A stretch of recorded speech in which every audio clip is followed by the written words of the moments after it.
Opa, e aí pessoal, tudo bom? Quanto tempo, hein? Passamos aí alguns meses sem postar vídeo, sem postar aula, mas a gente tá de volta agora. E para avisar pro pessoal dessa nossa volta, eu preparei um vídeo de revisão, de certa forma, mas também um vídeo em que eu vou mostrar para vocês como é o neurônio matemático na prática, no código, tá?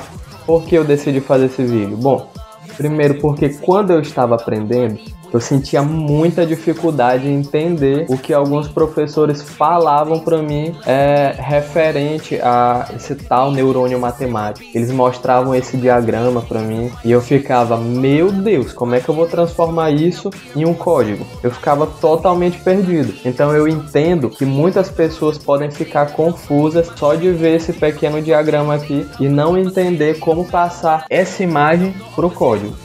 Então, baseado nessa minha experiência negativa, eu montei o curso com o intuito de mostrar passo a passo para vocês como construir cada coisa, sair da teoria para a prática. Então, nada melhor do que eu sair já um pouco dessa parte teórica e mostrar o básico do básico do básico que a gente tem que entender, que é o neurônio matemático no código. Então, para começar, vamos primeiro fazer essa pequena revisão, entre aspas, do que a gente já viu. Bom, como eu já disse em uma aula passada, o aprendizado de máquina hoje, ele utiliza não só regras condicionais, como era feito no passado, mas também ele utiliza uma análise estatística para tirar conclusões de um certo conjunto de dados. É nada mais, nada menos do que matemática pura, gente. Não tem segredo. E como eu já havia mostrado em algumas aulas anteriores, esse é o neurônio matemático. Antes de explicar ele, eu expliquei o neurônio biológico. Falei para vocês que o neurônio biológico, ele recebia sinais pelos seus dendritos.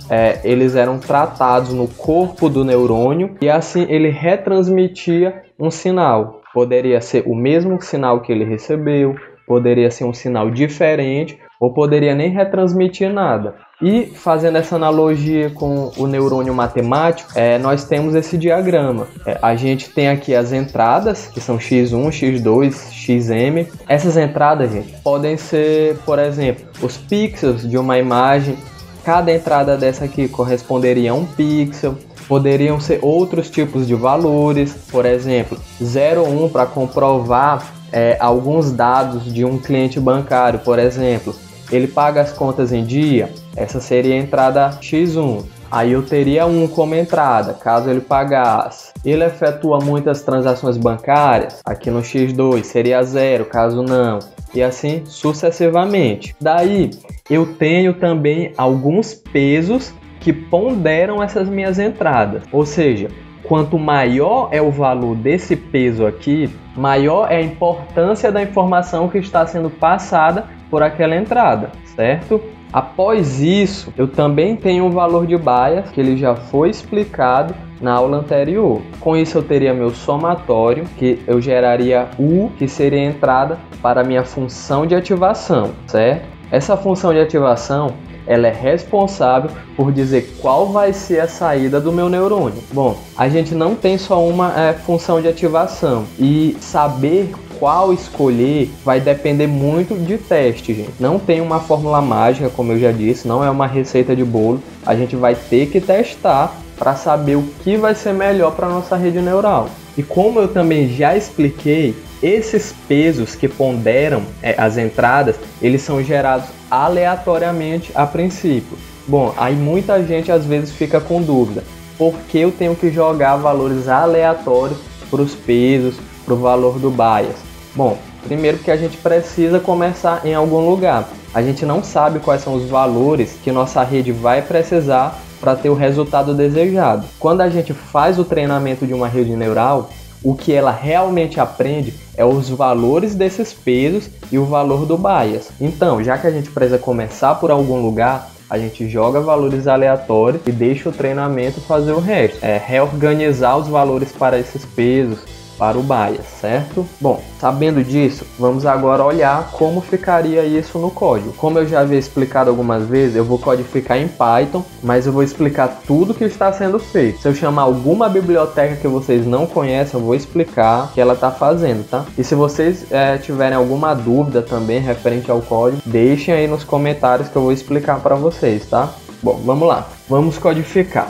A primeira coisa que eu estou fazendo aqui é importando uma biblioteca NumPy. Essa biblioteca ela é muito conhecida aí no campo da inteligência artificial, no campo do data science, porque ela trabalha muito bem com arrays, matrizes multidimensionais, enfim. Ela é muito boa para fazer esses cálculos entre essas estruturas. Então eu vou importar ela aqui. Agora que eu já importei, eu tô criando um array, tá? Com dois valores aleatórios. Esse array ele vai ser a entrada da minha rede. Bom, eu botei aqui 0.5, 0.1 apenas como exemplo, tá?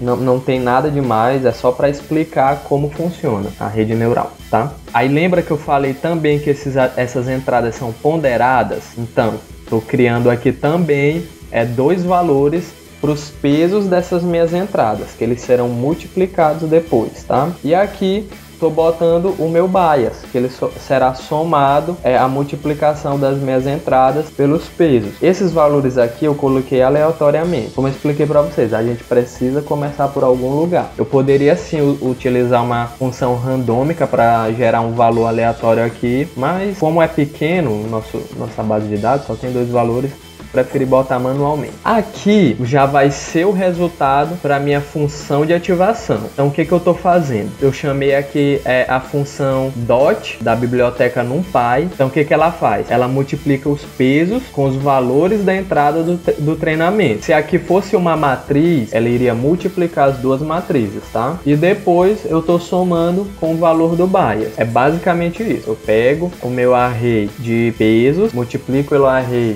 da entrada dos meus valores de entrada e somo com o valor do bias. Isso vai me gerar a minha entrada para a função de ativação. Bem aqui embaixo eu defini a função degrau. Nessa minha função eu recebo a entrada, que é justamente isso que eu acabei de fazer aqui em cima. E se o valor dessa minha multiplicação mais o valor do bias for maior ou igual a zero, ela tem como saída 1. Senão, ela vai me retornar 0. O que eu poderia fazer com isso? Eu poderia, por exemplo, ter uma aplicação bancária que vai dizer se eu vou dar crédito ou não para um cliente. Se o meu valor for maior ou igual a 0, ele retorna 1. Se não, ele retorna 0. 1 significaria assim, ele pode ter mais crédito, então seria aprovado. 0, não. Definida a nossa função agora, eu vou passar aqui o valor da minha entrada para a função e eu vou ter agora a saída do neurônio, certo? Pronto. Feito isso, a gente pode visualizar qual foi o valor. Ó, o valor de saída do neurônio foi 1. E é basicamente isso, gente. Não tem nenhum segredo aí por trás do neurônio matemático. Lógico que esse neurônio não está funcional ainda, ele não está aprendendo nada, tá? Porque isso daqui é só um exemplo simplório para a gente ir construindo todo o nosso conhecimento passo a passo. Na próxima aula eu vou começar a explicar sobre a primeira arquitetura, que é a arquitetura Perceptron, que é uma arquitetura que só tem um neurônio, que vai ser basicamente isso. Porém,